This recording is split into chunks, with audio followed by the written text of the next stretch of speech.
Let's talk about the time limit for the essay. So you're going to be given 50 minutes to complete the essay portion, and that means they're going to be expecting 50 minutes worth of work. So in general, this is kind of the breakdown. If you take a look at the bar on my right side here, you'll see that the first 5 to 10 minutes are spent planning your essay.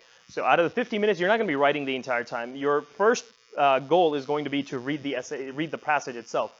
So that's goal number one, right? That's I guess step number one. You want to make sure you read the passage, you read it carefully, and you take notes as you go. And we'll talk about how to do that. We'll talk about what notes to take, what not to take, and how to read the essay and go about doing that. But you want to make sure you spend the first 5 to 10 minutes or 7 to 10 minutes planning your essay out completely. And then the blue chunk here shows the portion where you're actually writing the essay itself. So this is when you're actually hard pencil on paper writing your essay out.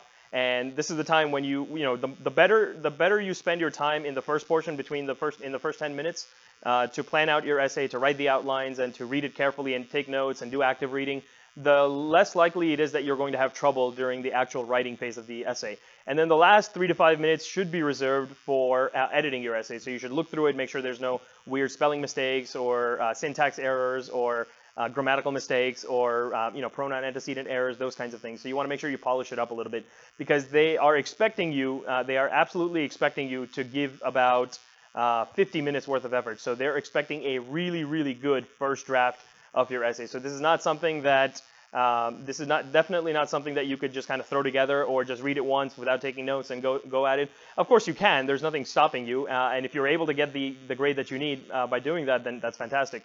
But in my experience and in our experience here, most students definitely benefit from planning during the first 5 to 10 minutes, sometimes 15 minutes.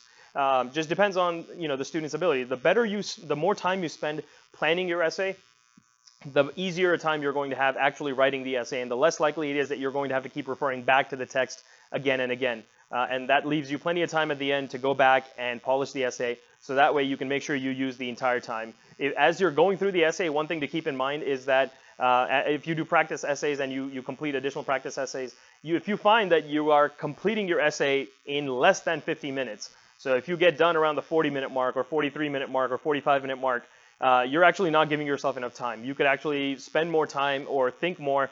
And if you feel like, hey, I wrote a lot in that time anyway, then spend more time planning, right? It's going to make it easier. You might catch more things in the additional time that you spend planning your essay or creating the outline or reviewing the outline. You definitely want to make sure you take up the entire 50 minutes. You don't want to put yourself in a situation where you only spend 42 minutes or 43 minutes going through the entire essay, submitted it, and then 5 minutes after exiting the exam room, you think to yourself, oh man, I should have done this, or I should have done that, or I wish I had spent that extra time doing that. So don't put yourself in that position. Make sure you use the entire 50 minutes to complete your essay.